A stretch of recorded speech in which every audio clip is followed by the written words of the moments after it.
നമ്മുടെ model question പേപ്പറിൻ്റെ ഈ ഉത്തരസൂചിക നോക്കിയപ്പോഴാണ് ഒന്ന് രണ്ട് കാര്യങ്ങൾ ശ്രദ്ധയിൽപ്പെട്ടത്.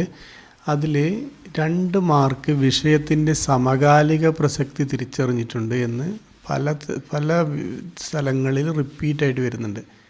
11A 2 മാർക്ക് പോകുന്നത് സമകാലിക പ്രസക്തി തിരിച്ചറിഞ്ഞിട്ടുണ്ട് എന്നുള്ള ക്വസ്റ്റ്യനിലാണ്. 11Bയും അതുപോലെ തന്നെയാണ്. അപ്പോൾ ഇത് സെറ്റ് എയിലും ബിയിലും സിയിലും ഉണ്ട്, നിങ്ങൾക്ക് നോക്കിയാൽ കാണാം. ഓക്കെ, അപ്പോൾ 11A നമുക്കൊന്ന് ജസ്റ്റ് നോക്കാം. നമ്മൾ ഇന്നലെ പ്രഭാഷണത്തിൻ്റെ പറഞ്ഞില്ലേ, അത് തന്നെയാണ് സംഭവം.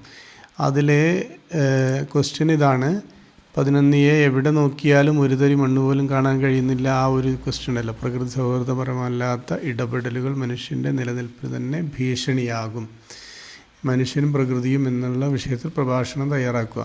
അപ്പോൾ സമകാലിക പ്രസക്തി എന്നുള്ള ഒരു വേർഡ് എന്താണെന്ന് നമുക്ക് ആദ്യം നോക്കേണ്ടതുണ്ട്.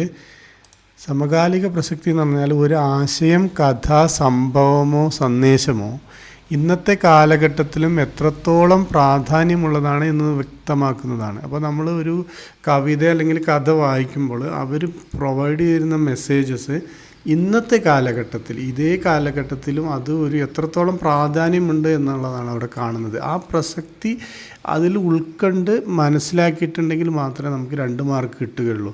അപ്പോൾ നമ്മളത് ആ രീതിയിൽ അത് എങ്ങനെയാണ് സമകാലിക പ്രസക്തി എഴുതുന്നതെന്ന് നോക്കാം. ഈ ഒരു ഉദാഹരണത്തിന് ഇപ്പോൾ ഈ അതേ എക്സാമ്പിൾ എടുക്കുകയാണെങ്കിൽ, ഇപ്പോൾ ഇതിൽ മനുഷ്യനും പ്രകൃതിയും എന്ന വിഷയമാണല്ലോ. അപ്പോൾ അതിലിപ്പോൾ സമകാലിക പ്രസക്തി 3 സെൻറ്റൻസ് ഇവിടെ ഞാൻ എഴുതിയിട്ടുണ്ട്. ഒന്ന്, ഇന്ന് മനുഷ്യൻ വികസനത്തിൻ്റെ പേരിൽ പ്രകൃതിയെ നശിപ്പിക്കുന്ന സാഹചര്യങ്ങൾ കൂടുതലായി കാണുന്നു. അപ്പോൾ ഇവിടെ പ്രത്യേകം മനസ്സിലാക്കേണ്ടത് ഇന്ന്, സമകാലികം എന്ന് പറഞ്ഞാൽ ഇപ്പോൾ നടക്കുന്നതാണ്. അപ്പോൾ ഇന്ന് എന്നുള്ള ആ ഒരു വേർഡ് അവിടെ എഴുതിയിരിക്കണം. മനുഷ്യൻ വികസനത്തിൻ്റെ പേരിൽ പ്രകൃതിയെ നശിപ്പിക്കുന്ന സാഹചര്യങ്ങൾ കൂടുതലായി കാണുന്ന അവസ്ഥയാണ് എന്നുള്ളത്. പിന്നെ മരങ്ങൾ വെട്ടി കെട്ടിടങ്ങളും ടൈലുകളും നിറഞ്ഞ നഗരങ്ങൾ രൂപപ്പെടുമ്പോൾ മണ്ണും പ്രകൃതിയും അപ്രത്യക്ഷമാകുന്നു. അതും ഇന്ന് സംഭവിക്കുന്ന ഒരു കാര്യമാണ്. നമ്മുടെ ചുറ്റുവട്ടത്തൊക്കെ നോക്കിയാൽ കാണാം. അതിനാൽ മനുഷ്യനും പ്രകൃതിയും തമ്മിലുള്ള സമതുലിത ബന്ധം നിലനിർത്തേണ്ടത് ഇന്നത്തെ സമൂഹത്തിന് ഏറെ പ്രസക്തമാണ്. ഇവിടെയും ഇന്നത്തെ സമൂഹം എന്ന് പ്രത്യേകം മെൻഷൻ ചെയ്തിട്ടുണ്ട്. അപ്പോൾ സമകാലിക പ്രസക്തി എത്രത്തോളം ഉണ്ടെന്ന് വെളിവാക്കുന്ന ഒരു സെൻറ്റൻസുകളാണിത്. അപ്പോൾ 3 സെൻറ്റൻസുകളാണ് എഴുതിയിട്ടുള്ളത്. നിങ്ങൾക്ക് കൂടുതൽ പോയിൻറ്റ്സ് കിട്ടുന്നുണ്ടെങ്കിൽ കൂടുതൽ എഴുതാം.